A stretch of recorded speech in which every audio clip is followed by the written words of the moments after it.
Oh, here we go again. RV time. Out of my element on this one because I absolutely don't care for heights. And I'm probably too big to have my ass up on this roof, but gotta get it done. So our fantastic vent, all kinds of issues. It needs replaced.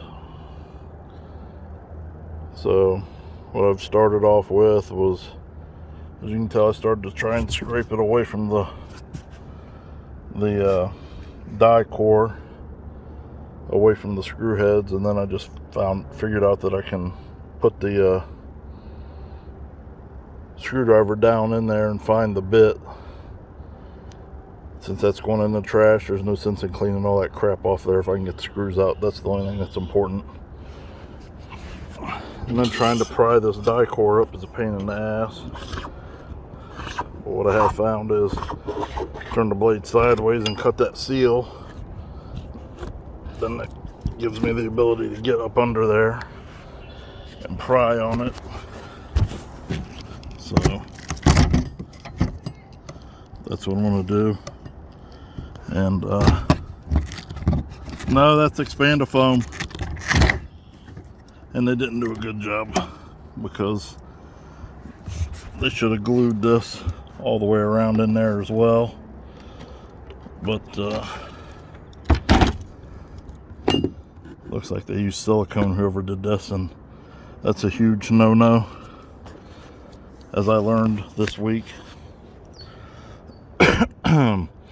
Silicone is not UV stable and will break down and cause leaks. So therefore do not ever use it on the exterior of your RV, especially on the roof. Novice tip from a pro, meaning I got that tip from a pro. I'm the novice. But so you see how easily that popped up. Hopefully that won't be the issue, because my understanding is the best way to ensure adhesion and leaks on the new one is to glue it around there, set it down, and then go around the base like they did here. Put all your screws in and then goop it on top of every screw like they did. So let me clean all this crap up, and no sense in me turning the video on so you guys can watch me do this. But basically there'll be a lot of this going on until it's a nice bare clean surface. Then I'll hit it with a red scuff pad, help with adhesion, and we'll get the die core out. So we'll be back in a few.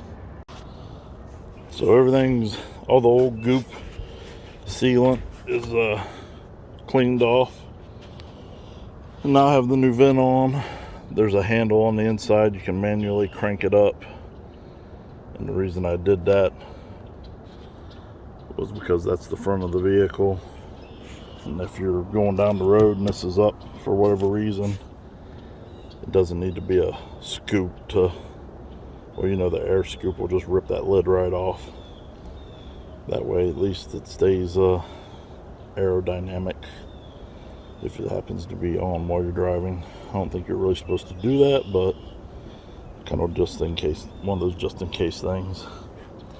One thing I'm not overly excited about is I took a Dometic Fantastic Vent off of here, and I'm putting a Dometic Fantastic Vent back on to replace it, and not one of these screw holes line up,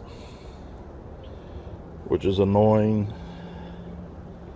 You know, these, I don't know. I see a lot of Dometic products, and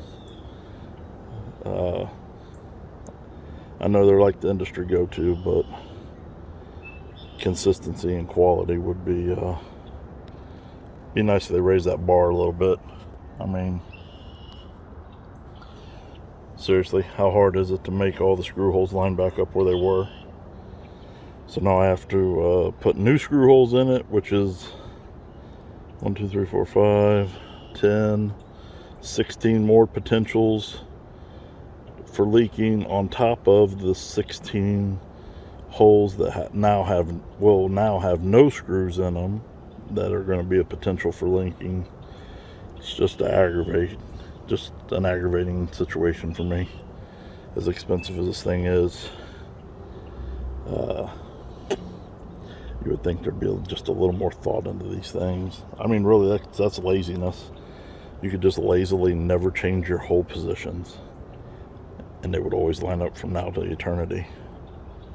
Anyhow, so I'm going to flip it over, put sealant underneath where it sits, fill all of these now empty holes, and then screw 16 new holes in this thing and continue sealing it.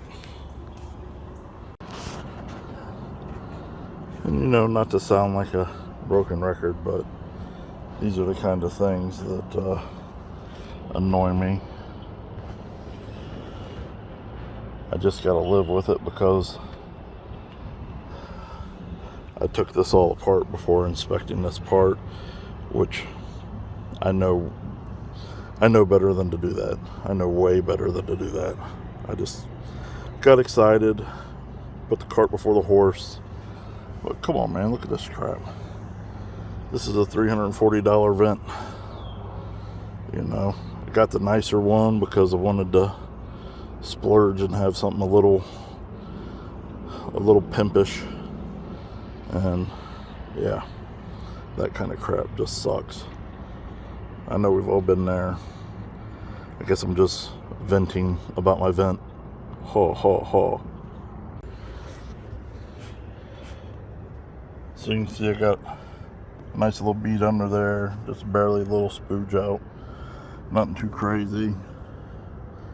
And I put a dab inside each hole before I put the screws in, just for, I don't know, 2 cents in cost worth of extra insurance, I guess, to make sure, you know, there's sealant in every nook and cranny possible.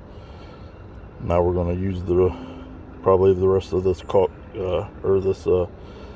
die core to put a nice big fat bead like was on the other one and cover all the screw holes.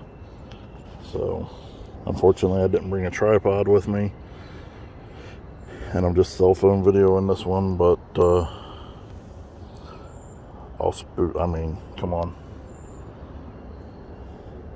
If you don't know how to use a caulk gun and felt like this was that me not showing you that in operation did you a disservice in this video, I apologize.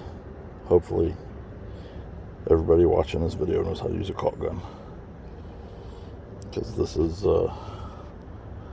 not overly difficult, just a little time consuming, very tedious, and slow is fast.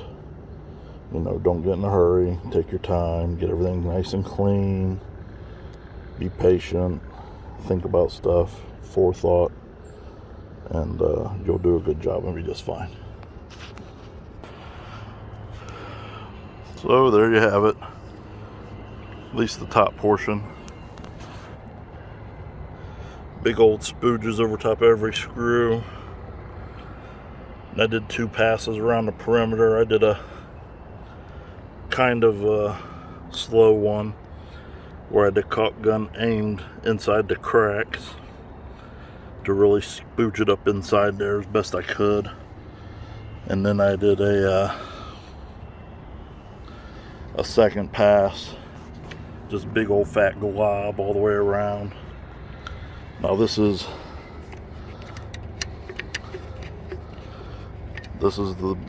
what's considered the best stuff for this job: die core products, lap sealant, self-leveling.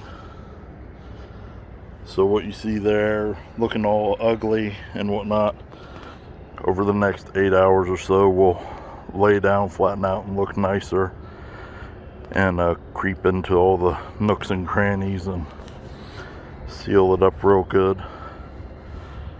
But that part's all done, and now we go inside and wire her up. Hopefully I don't electrocute myself. I don't know. Maybe I do know a little something about electricity. Maybe I don't. We're about to find out.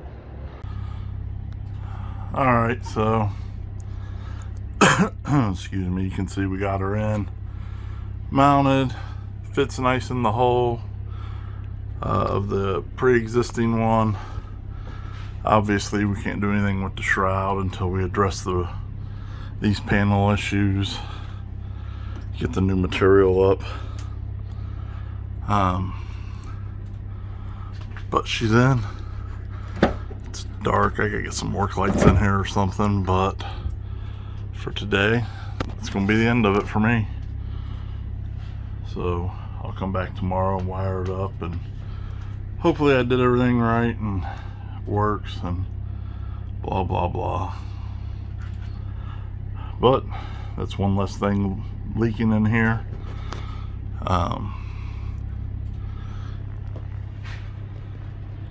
Hard to see, but need to get a side window here for the slide out, and then I believe outside of maybe some seals on the slide out, we won't have any more leaking in here.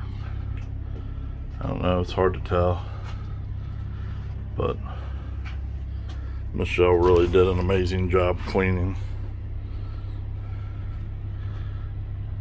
So hats off to you, young lady, for doing an amazing job on the cleanup so far, on the pre-clean. Definitely feels a lot bigger in here. So I'll wire it up tomorrow, and that'll conclude this video. Edit out all that other crap about Michelle and wiring it up tomorrow. Michelle, we need to do that when there's more daylight, so we'll finish that up tomorrow also. Alright, we're back. It's the next day. You know, it got dark. It was hard to see anything. So the vent's in. Fits nice in the opening and all that jazz. These existing wires seem to be fine. Don't seem to have any damage or burnt through. So now we just need to make these connections and secure these wires up out of the way. Or, well, make those connections. Test everything, make sure all the functions work on the vent, and then secure those wires up out of the way, because it'll probably be a while before we put the shroud on. You know, we've got a lot of cleanup to do still, and that shroud will be one of the last components to go on after this is reupholstered. But I'm gonna go get my tools and get to work, and let's see if I know what I'm doing here with this electrical stuff, or if I create another fire. So I got most of my connectors on here, and I thought I'd just talk about this. Yeah, it's kind of hard to see, but you can see that that's it's like a blade style, and it's insulated. And this is a female receiver. These are most commonly used for speakers, and this it would be the piece that's on the speaker typically. But I like to use these, especially in situations like this. If I ever have to service it, I've already gone through and tested the wires. I already know what does what. So you can see on the fan side here, on the ground, I have a male, and on the positive side, I have a female. And the reason I do that is for serviceability, and obviously to make sure if I do ever have to service anything, I don't plug the wires back in wrong. It's not really, this isn't really a item that you would service per se like that, but just a creature of habit.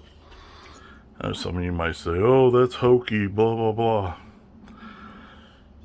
I promise you there's a lot of high-end motorcycles, RVs, cars, whatever, that use the same practice. It's a sound practice. There's nothing wrong with it as long as you use good stuff. These are insulated terminals. Come over here where it's brighter. And I don't know if you can tell or not, but these have a split on them. I don't think I'll get it to focus on that split, but they have a split that runs on the top.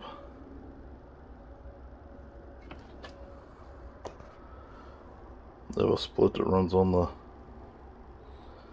top right here. And what happens is when you're in the crimper, it rolls around and smashes on the wire like that. And these are the proper crimpers to use, not the kind that don't have these I don't know what you're going to call these nipples on there and that negative cavity to match. So you want the split.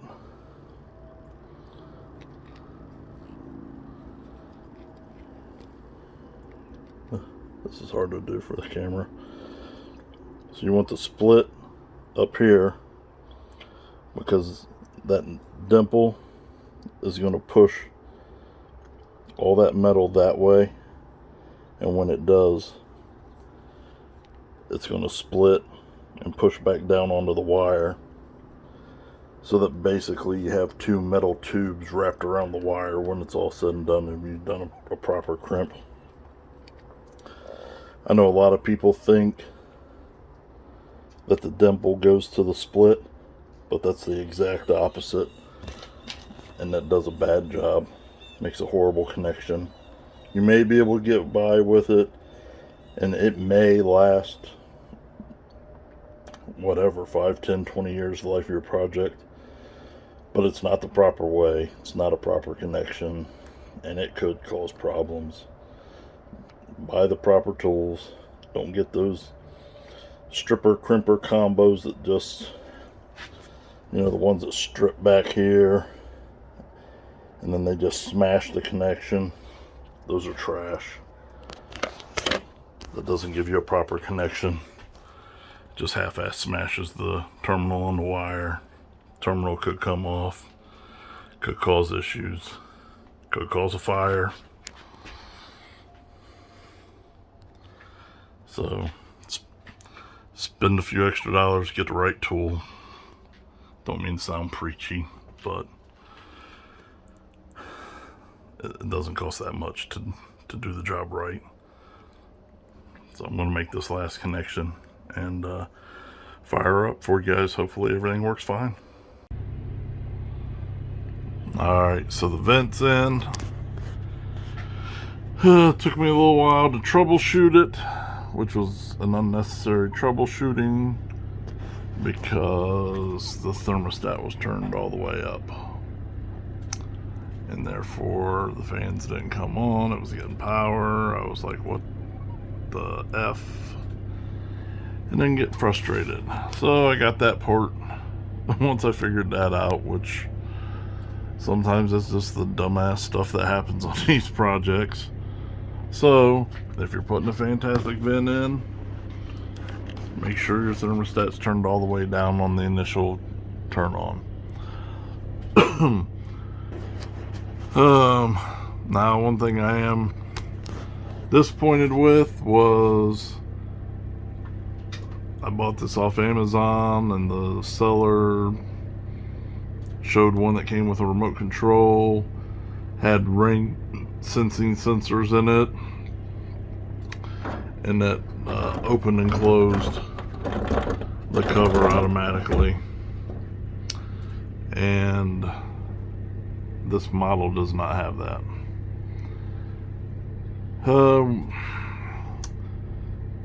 I guess it's my fault. In real small print on the ad, they had the part number on there, but then they had all kinds of pictures, and then they had a video that showed it with all the features that I wanted. But this particular model doesn't come with those. I guess, I don't know. I don't really feel like I'm at fault. I feel like I trusted the buyer. I don't think that they're necessarily being shady or misrepresenting stuff intentionally. I just wish that they would have said that this did not come with, or had some sort of graph that showed this model number or whatever,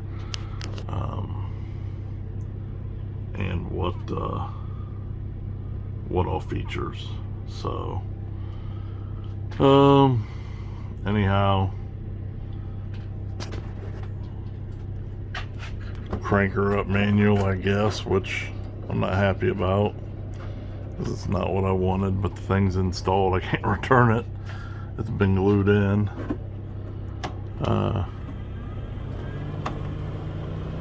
Low, medium, high, a little bit loud, but I mean, it's not like we'd be using this much. Just to air it out occasionally, I guess, or maybe on a cool day, open up all the windows and just kind of circulate air through here. Does have forward and reverse.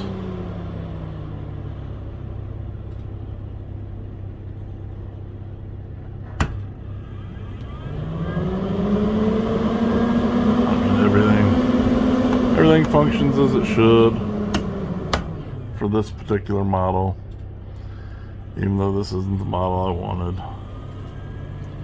Pretty disappointed by that, but it's fully installed. I can't return it now. So we'll tidy up the wiring, you know, get some zip ties or something so it stays there up out of the way during the renovation construction, and move on to the next project. I mean, I will say I am overall, even though there's some flaws and some hiccups in this portion of this project, I am happy with the fact that it turns on and moves air. I mean, I guess at its basis function, that's what I needed this project to conclude with. But I did want us to have a little bit of luxury features, I guess. Mostly the thing I cared about was the rain sensor and the auto open and close, so that if it did rain, it would shut. So I'm thinking now they make another cover for this, a bigger cover, and I think that I'm just going to end up buying that and putting over top of this, so I don't have to worry about the rain as much, on the off chance that you know, we're out somewhere and the fan is on and open and blah blah blah, and there's a downpour or something. I just want peace of mind. I thought that's what I'd purchased, but apparently I didn't. Alright, I'm done crying now. On to the next project. Thanks for watching. Make sure you like, comment, subscribe, all the stuff everybody asks you to do to help their channel grow. Because if any channel in the world needs growth, it's this one. I appreciate you. Thanks for watching.